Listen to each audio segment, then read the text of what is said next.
السلام عليكم ورحمة الله وبركاته. ازيكم يا جماعة؟ عاملين ايه؟ يا رب دايما تلاقوا بخير يا رب. كل سنة وانتم طيبين. اللهم صل على النبي. الضيوف دولت الشقية ديت، اللهم صل على النبي. مش مريحين خالص. حطيتهم مع رشا ووائل. آه كسروا البيض لرشا وبهدلوا لها الدنيا. كل ما تبيض بيضة يكسرها لها ومش مريحين. بمناسبة وائل انا هكمل لكم برضه، مش هروح عنكم بعيد. عملت ايه في الديوت هكمل لكم. اللهم صل على النبي. واحد شاف فيديو وفي رشا وائل فزعل جدا عشان اسمه وائل، فبعت لي قال لي بلاش اسم وائل، مش لاقي الا اسم وائل وتسمى الذكر وائل. بعدين ده ذكر، كفايه انه ذكر يعني. فما تزعلوش يا جماعه، واللي اسمها رشا ما تزعلش. انا عشان بحب الاسامي دي فسميت البط. ده بط يعني، ما هوش حاجه وحشه يعني، بط، وبسمي البط على اسم الحاجه اللي انا بحبها يعني. فانا اخترت الاسامي اللي انا بحبها وكنت مسميها عباس. وعباس لما بقى يعضني ذبحته. يوم ما ذبحته قام هاجم عليا كده، طبعا ضوافره دي لو جت في عيني ولا في وشي يبقى عليا العوض. فالمهم ان شفت الديك بيعمل ايه. ديك باكس، ديك باكس عمال يضرب الذكر. اللهم صل على النبي. فلقيته قام طاير من فوق راسي كده وانا واقفه، يعني كفايه ان ما بقاش قبل وشي يعني.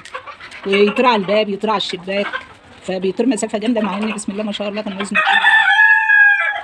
اللهم صل على النبي. نرجع تاني لديوكم. وعندي حد برضو اسمه عباس، فما بيدخلش على قناه المطبخ، وعباس طبعا على قناه المطبخ. فعباس الحقيقي البني ادم بيدخل على قناه الحمام. علشان كده ما شافش عباس، وانا ذبحته بقى قبل ما حد يشوف، عشان اللي اسمه عباس واسمه وائل واسمها رشا ما حدش يزعل يا جماعه، لان بسمي الاسامي اللي انا حباها يعني.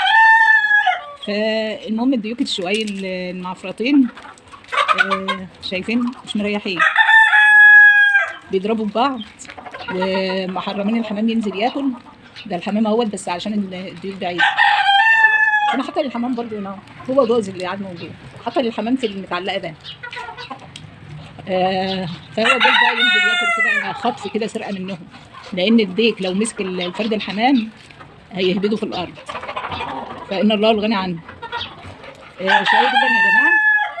فعشان ما ينطش من البلكونه انا عامله الجنب ده كله مقفلاه، لسه الجنب دي علا قفله الخطه دي بقى. والله انتوا تعبتوا اعصابي من ضربكم ببعض وضربكم في البط. فخفاف يا جماعه، شقيتهم دي شقاوتهم مخلياهم خفاف. لو تقال انا نفسي الديك كده يبقى 2 كيلو اهو مذبحه. هي الفراخ الشامورطه بتتذبح وهي صغيره كده وجسمها بيبقى كيلو كده، انما دي في كيلو وكيلو الا ربع كده. انا عايزاه 2 كيلو، كيلو ونص، كيلو ونص معقول. طب ما يوصلوا كيلو ونص، اصل زمان المتابعين الجمال هيقولوا طب ما بتذبحوهمش ليه بدل ما غلبينك كده، وخاصه انا جايباهم لرمضان يعني. فده اذن يعني. لما بيتلموا على واحد انسوا بقى، بينتفوا ريشه. نسوني، بيضربوا بعض نسوني. انا كنت بقول ايه؟ اللهم صل على النبي. مسكتهم طبعا، قصقصتهم بالمقص، لان يا جماعه لو شدتهم كده شد كده الريش بيطلع بسرعه، لكن القص ده ما بيطلعش الا لو هما بيغيروا ريشهم، يعني بيغيروا ريشهم ده كل سنه. فريشهم بقى المتقصقص بيبقى قصير جدا بس بيقع وبيطلع بقى ريش بداله. فلسه ما وصلناش للمرحله دي، لسه هم عندهم 6 اشهر. فباذن الله كده ادعوا لي يبقى اديك 2 كيلو عشان اذبحهم واستريح منهم وارتاح من شقاوتهم دي. دعيتوا اللهم امين. وندعي كده لكم يا رب يسترها معاكم ويبارك فيكم ويبارك لكم في اولادكم في حبايبكم. ونحط لايك جميل بقى كده فضلا وليس امر يا جماعه. اللايك بتاعكم ده كده بيعلي القناه باذن الله. واللي ما اشتركش يا جماعه يشترك، يعمل متابعه جميله كده عشان القناه تكبر بنفسكم باذن الله. عاملين ايه؟ مش عارفه اتكلم منكم. المشاهدين هيسمعوني ولا يسمعوكم؟ بسم الله ما شاء الله ولا حول ولا قوه الا بالله العظيم. اللهم صل على النبي. الشمس طلعت اهي، مع انها من قيمه نص ساعه كانت بتنطر نطره بسيطه جدا كده يعني. فالجو اتظبط اهو بقى جميل اهو عشان ما يبردش بالليل.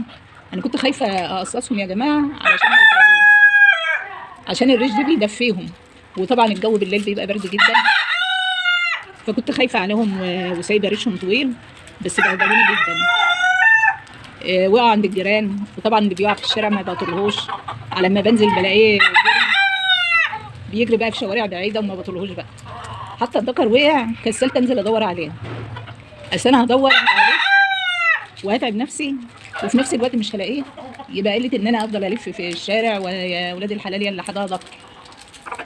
فالمهم بقى استعجبت الله، يمكن اللي لقوه محتاجينه للعيد او لاول يوم رمضان، عشان هو كان واقع مني قبل رمضان بيوم، يبقى راح لاصحاب النصيب. المهم يا جماعه، كل سنه وانتم طيبين كده بمناسبه رمضان، وتعودوا لها الايام بخير اللهم امين. واطمئنتني كده لما طلعت الفراخ هنا، بس مش مطمئنه، لو واحد عافي شويه هينفع الصوت، يعني لو في واحد عافي وهو متقصقص هيطير بجهده كده يطلع على السور، ما هوش عالي قوي اهو. فهحاول يعني كده بسرعه انني الف بقيه السور بالجلد المخرم ده.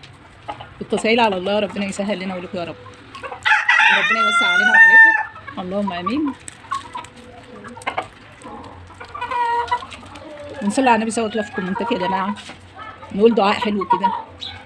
الف صلاه عليك يا حبيبي يا رسول الله. دعوتين حلوين منكم كده، بتقولوا له ايه رايكم في الديوك الشقيه ديت. شايف الديك بكل بكاسته رايح يتنح للذكر، ده الذكر لو كلوا ببقه هيبلعوا. ماشي، على العموم انا هسيبكم دلوقتي واقوم عشان وجعتولي دماغي. اللهم صل وسلم وبارك عليك يا حبيبي يا رسول الله. البط كمان يا جماعه ممكن يضرب بعضه، او لو اضطهدوا بطه، الذكوره لو اضطهدت بطه وجريت وراها ممكن البطه دي تطير برضه من هنا. فانا هحاول اقص البط كمان، بس ان انا امسكه صعب جدا يعني، فهحبسه في مكان ضيق كده وامسكه واحده واحده كده واقصه. انا مجهزه المقص، فهنقصقص بقى كله، يبقى الفراخ اتقصت والبط اتقص والجو دفى، ما عادش زي الاول، فمش هيبقى على خوف باذن الله، وربنا يستر وربنا يوسع علينا وعليكم يا جماعه، اللهم امين. وما ننساش يا جماعه نحط لايك كده جميل فضلا وليس امر يا جماعه. والسلام عليكم ورحمه الله وبركاته.